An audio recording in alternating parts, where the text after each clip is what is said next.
What's up, y'all? It's your girl Sakina, and I'm back for another review. This is my review for The Real Housewives of Salt Lake City. This is season 1, reunion part 1. Now, this is going to probably be a choppy review because I'm going to do it on like a reaction-based type of thing. So basically, I'm reviewing it as I go along because I cannot get into this reunion to save my life. If any of y'all follow me on my Instagram, y'all know that I dealt with, I had a racist encounter last night. So that threw me off a schedule. And like, I'm just exhausted. All of that stuff. So yeah, I can't really get into it. I tried to get into it last night, but you know, with all the stuff that I had went through last night, like, I can't focus. So yeah, it's probably gonna be choppy. But I do want to get into the looks for y'all, right? And I got my laptop here, so if I'm looking down, excuse me. Heather, I'm not feeling her outfit at all. Like, I don't know what it is. I can't get into it. It just does not look flattering on her. It kind of gives me like a glamorous couch tee, and y'all know that's my girl. We get down to Whitney. It's giving Christmas formal, Christmas prom. Like, yeah, it would be cute if it was for the holidays, but for a reunion, no ma'am. Meredith, she finally got rid of that middle part. But the outfit I'm not feeling. It's giving very like sexy office outfit, and it just is not working for me.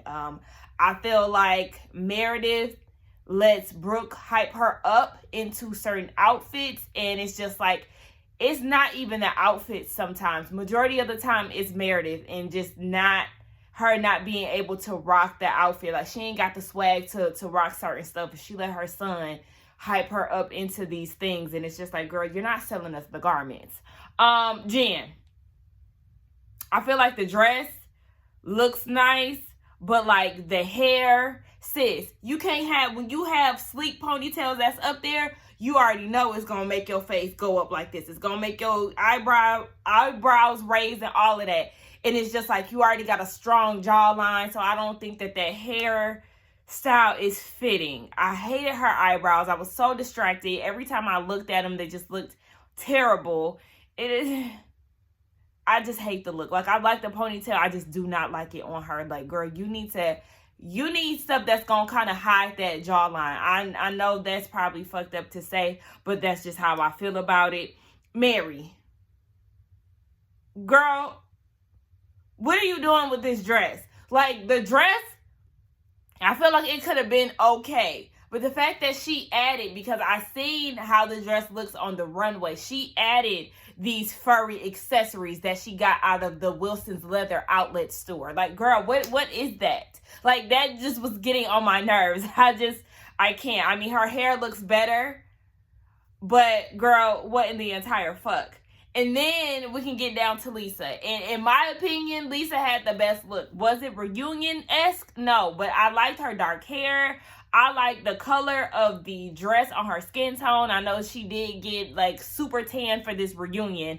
But overall, I feel like she was my favorite look. And my cousin was like, you know, them sitting down, they didn't look bad. But I mean, that's how majority of people look usually. They don't look bad until you see the entire outfit. But I just was not feeling it. Like, yeah, Lisa was the only one that I could really deal with that was easy on the eye to me. Everybody else, it was just like, this reunion look has no rhyme or reason. And then I feel like Meredith is really throwing it off with her corporate dress on. Like,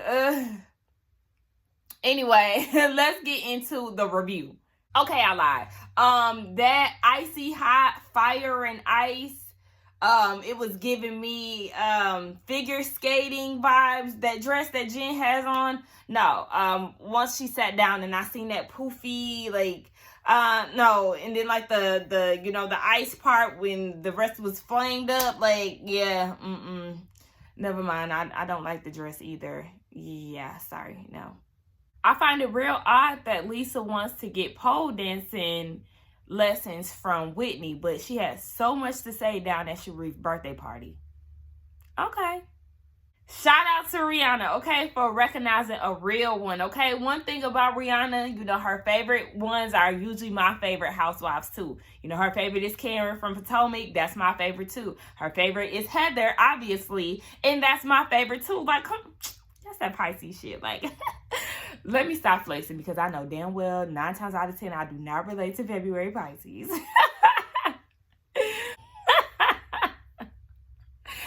Arlene, or whatever the viewer's name is, who asked Mary what was up with her hair and was there no black beauticians in Salt Lake City? First of all, bitch, you fucked up, but we want to know the same thing. Second of all, Mary, why you sitting there lying talking about your beautician wasn't available? So you mean to tell me that your beautician was booked up for what? How long do they usually film these shows? For like 6 months? Are you telling me that's what happened? Girl. So who did your hair tonight? Your beautician? Call attention, your beautician. Cause your hair gonna need fixing, okay? I don't understand. She's talking about so she just put the wig on top of her head, baby. We know, okay? We clearly know. There was only one in Salt Lake City? Girl, no. I'm glad Mary know that her hair took the whole cast home because first of all, Heather, girl, shut the hell up. You do not relate to Mary. Your head was not looking a mess like Mary's was. I know you probably trying to make her feel better or whatever the case, but no, ma'am. Okay, you cannot compare what you had going on with what she had going on because she was talking about Mary said that she feel bad and all of that because, you know, your hair is a part of your whole ensemble. Well, ma'am, you don't even know how to assemble your clothing, okay? Your overall look be looking a mess. Look at your hair now. It's done today, but this outfit look a mess. So you just don't know how to piece stuff together. And, I mean, really, it's sad.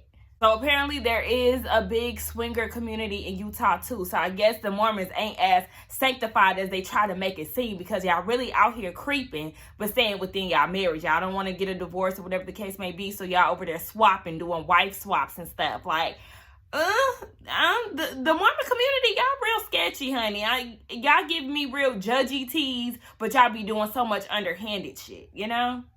Brooks is not a child, okay? Let's get that clear, okay? He is not a child, so he's Meredith's child, and I understand her wanting to defend her child. However, he is not a little boy. Yes, he is subject to be critiqued if he's going to be on this show, which is why he should not get as much camera time as he did. And I agree with Jen. Yes, you only have one tracksuit, whether it be, you know, variations or whatever, it all looks very much so similar. Like, okay, congratulations to him for getting it on his own and all of that. But at the end of the day, yeah, like it was mediocre as fuck. So get over it, Meredith. Your son, we don't need to see him on TV, okay? He out here acting like he just doing it big. And I mean, this free time that he done had outside of school, this what you came up with, just one tracksuit. You couldn't even give us different colors in it. Like, yeah, you're really doing the bare minimum.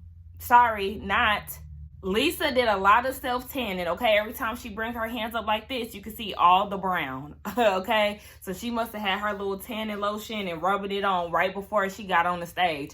But they talk about, who was it, Jen and Meredith. They go back and forth about the whole birthday party thing and how some people feel like, Jen, how could you throw a party and really just make it be centered around you?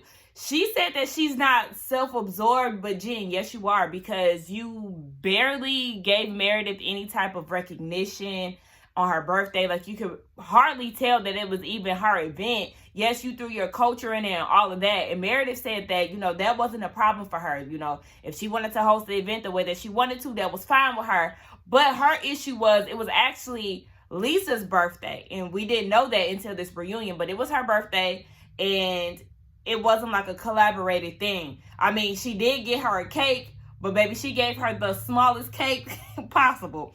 She gave, who was it, Meredith, a big ass wedding cake for 500 guests, and then she gave Lisa a little smash cake for a little 1-year-old's birthday party. Like,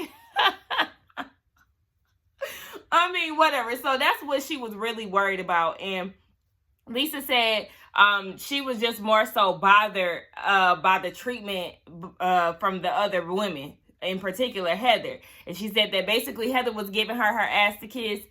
I don't feel that way. She kept saying roll the footage, and the footage that they rolled was the footage that we seen on the first episode where Heather was going to talk to Lisa, but Lisa was more so giving off the dismissiveness instead of Heather. You know, Lisa was trying to make it seem like it was all Heather, but from what I saw, it was all Lisa. So, I mean, Lisa is giving me you real loud and wrong, but, I mean, feel the way you feel, sis.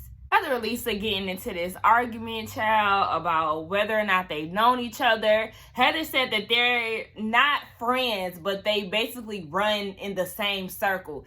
It's really giving me Nene and Phaedra. Like, that's just what I'm getting from this.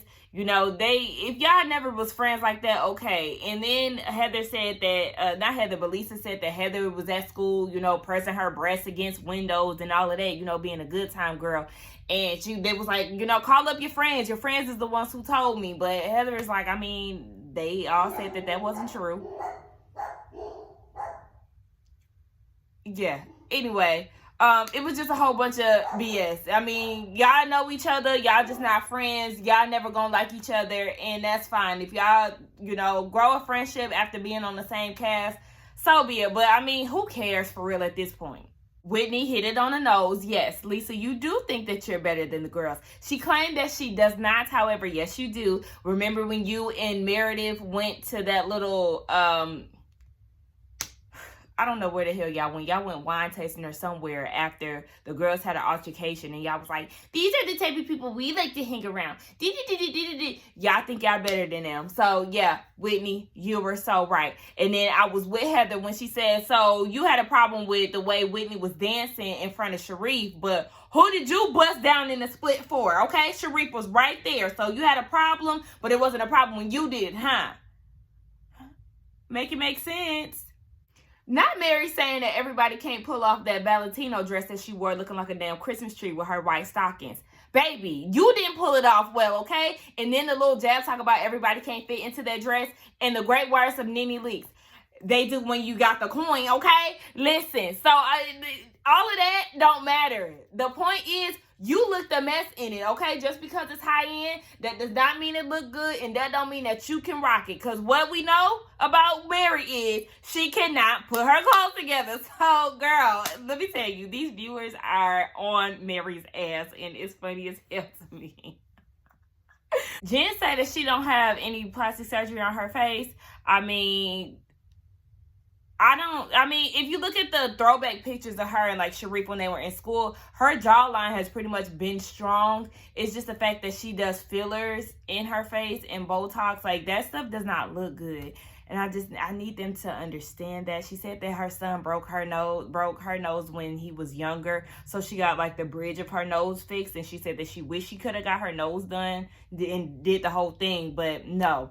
Whitney said that she does everything, fillers, Botox, all of that. And I did peep too that her breasts did look bigger, and she did say that she got them lifted, but it looked like they're overall bigger. Like, I don't know, but yeah, y'all need to stop with all that extra because it's really not needed. The viewers are asking some good ass questions, okay? So one of them asked, Jen, why do you need all these assistants? He said 4, I think, but on the finale they said that she had 8. So she said that she needs them for all these reasons, but she didn't go into it.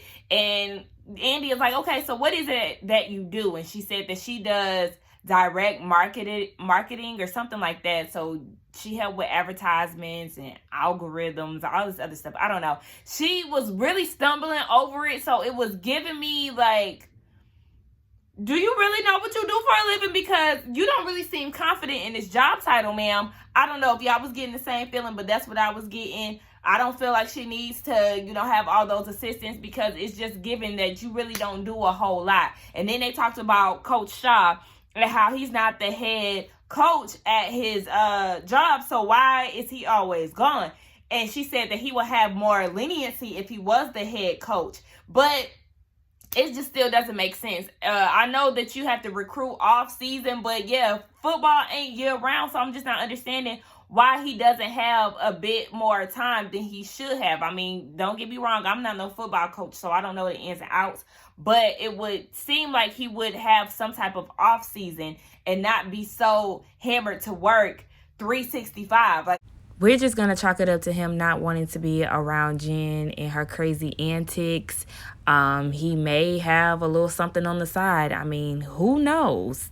So Jen said that she wasn't always temperamental. And before I get into that, they also said too, the reason why she feels like she can't talk to Coach Shaw is because when he comes home for a day, she doesn't want to pile those problems onto him. It's never the right time to say what she needs to say. But I feel like you need to squeeze it in somehow, because if you let it build up, then that's when we get to seeing you lash out and do all this extra shit. She said that she hasn't always been temperamental like this, and I feel like you have been, because you said that you went off on the deep end and you was depressed and all of this stuff, and your attitude even caused problems in your marriage to where Sharif was thinking about leaving you, sis. So I don't know why you said you haven't always been this temperamental, but you was definitely like this before the camera started rolling on this show. So yeah, I don't know.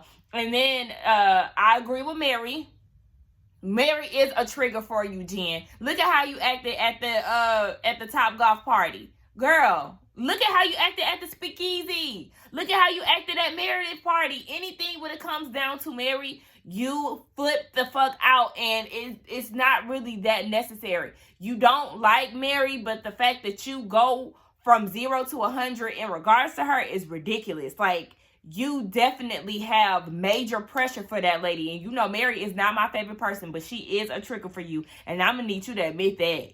Now, it seemed like Mary was trying to explain the whole, well, I spoke to Lisa and Meredith and they said that they were afraid of you type of thing. But what she was saying to me wasn't given. That's what the girl said, because Lisa is saying that she has an issue, or according to Mary, this is what Lisa was saying. She has an issue with every single time Mary is brought up, Jen acts up like this. But it doesn't give me, oh, I'm scared of Jen vibes. Like, I don't know. Maybe they'll talk about this later on. But from what I'm getting, it's just like, okay, Mary, your explanation still doesn't equate to me that the brunettes are scared of Jen. Heather, stop having high hopes and expectations for Jen, okay? Despite what she thinks, she is self-absorbed, okay? She doesn't consider your feelings. Like Andy said, I mean, this happened a year ago, and you just now apologizing for yelling at her when she was trying to help you down at the Warren Twinnies party. Like, girl, I mean, stop kissing Jen's ass when, like, she isn't giving you the same love. She said that she wants to be, basically, like, Heather wants to be the friend that she wants people to be for her, you know, if that makes sense. And I'm totally with Mary. Girl, I mean, if she not doing the same for you, if it's not reciprocated, then let it go. And then Jen told Mary that she needs to, you know, basically take a page out of her own book. But Heather, stop. Like, please, stop. Jen is not going to give you the same energy, whether you like it or not. If she is going to do it, like I said before, it's going to come at a price, okay? You're going to have to be forever loyal to her, and you cannot go against the grain when it comes down to Jen. So just let her do her and stop having these high hopes for her. Meredith, don't nobody care about Brooks, whether he's seen vagina or not, baby. Listen, he might be scared of it, but still, like, don't nobody care about what your son thinks. And yes, he was involved with you, trying to tell you not to hang around Jen, telling you to cancel your plans that you had with her to hang out with, you know, the daughter, and that's fine. But he was trying to make it seem like, oh, you don't need to be hanging around people like that. So, I mean, you can defend your raggedy son all you want, but yeah, that's what he said. Now, Jen, you were talking about Brooks. I'm not really sure what this is supposed to say, because it just don't make sense to me. It says, are you serious? I never went spread eagle. It's completely insane to me that not only did you all see I didn't, but because a white privileged family tells you I did, you somehow think sis something wrong. That's why you got to proofread the tweets, honey, because the ending didn't make sense. But, yeah, you was definitely, I mean, the white privileged family. That seemed a little extreme to me. But, I mean, Brooks is privileged. So, I mean, we ain't going to act like he ain't. So, I don't know if Jen recorded Meredith smoking a cigarette or not. And it's just like, why would she? But then at the same time, Jen, you be lying. So it's just like, you just said that you didn't even say anything about white privilege, and you ain't say nothing about Brooks during the tweet, but they showed the receipts. We've also seen you lie throughout the season as a whole. So it's like, do you got the tapes, or don't, or do you not? And most importantly, why? Now, I'm going to say, out of all the girls, you know, even though I feel like ain't none of them really friends with her ass, out of all the girls, I will say Lisa does make the the efforts to actually include her. She calls her anytime she's having interactions with the girls. 9 times out of 10 it is Lisa, and sometimes Whitney. So I mean, I don't understand why Mary is so upset, and honestly I'm tired of her bringing everything back to her. Like, if you don't care about Jen, why are you so pressed about how, like, I just, girl, leave it alone. Like, if you don't fuck with her, then just leave it at that. Why do you keep trying to do like this whole woe is me type of thing? Like, at this point, both of y'all acting like victims, and it's annoying me. You and Jen. Whitney said that if she was a swinger, she would get down with Meredith. I said, okay. Slim pickings. Because Meredith, she gives me pillow princess tease, but that's her business. So now they're having like this whole back and forth situation. They talking about Lisa and whether or not they feel like she's, cold and bitchy, or if she's just direct. She likes to think that she's a direct person. Whitney thinks that she's mean, and Mary said that she's kind of snobby. Now, I do think that Lisa is snobby, and she does kind of think that she's up here and they're down here. But for real, and I told y'all this before, I really do think that she has a sweetheart. There is something about Lisa to me that gives me, like, if I don't like you, then I don't like you. But at the same time, she really seems to have a sweet side. And I know I was not here for her. She is kind of boring, but I feel like it's really a nice person in there. I mean, yeah, she may have a problem with delivery. I have a problem with delivery at times too, so I can identify with that. But I do feel like she is really a nice person. And some people don't see that, but I really think that she's sweet inside. Am I alone here?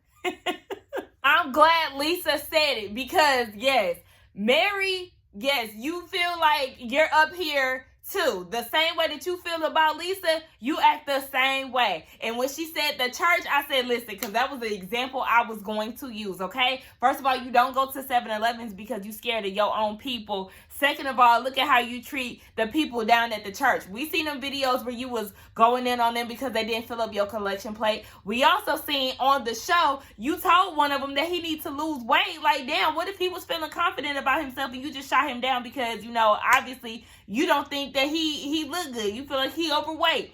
And look at the other choir members and stuff. Like, they looked scared of you. So I'm not really understanding where you feel like you don't think that you're snobby, or that, you kind of hold yourself up here compared to other people. Like, you don't look down upon people. Like, Mary, yes, you do, sis. Whitney, you bought receipts that nobody could read? Like, girl, what? They start going back and forth about that whole, Lisa, her reaction to the bartenders and all of that. And then Heather and Lisa got into it. And then Mary said that Lisa is not really open to criticism, and this could be a learning thing, and because of her snobby, snooty ways. And just Heather and the blondes, Lisa and the blondes just started going back and forth, and it was just too much for me to catch up with. But I'm just saying, I do feel like Lisa is a bit misunderstood. Like, yes, she could be a bitch, but I really do feel like she would be a good friend to them. Heather, I do feel like you're playing victim. And I love you. You my favorite. But I do feel like you laying it on a little too thick, because remember after the 20s party, didn't you and Lisa go hang out? And Whitney, didn't you and Lisa mend fences at the racetrack in Vegas? Like, Lisa didn't talk shit about Whitney after that, like, from what we seen on camera. You know what I'm saying? And from what I seen after they had like the good time girl back and forth, Lisa and Heather didn't have any more problems. So I'm not really understanding why they're clinging on to this so much, because Lisa is a forgiving person from what it seems like, so I don't know why they're holding on to this so tough. I don't know. Y'all let me know what y'all think, but I need Heather to let this shit go. Let this Lisa beef go. Let your expectations for Jen go, okay? Like, I don't know. That was the end of the episode. We'll get down to part 2. I'm still not understanding why the hell we have 3 parts when this just was a whole bunch of nothing. Let's get down in the comments and discuss. Y'all, thank y'all for watching. Don't forget to like, comment, and subscribe to my channel, and I will see y'all for part 2. Bye.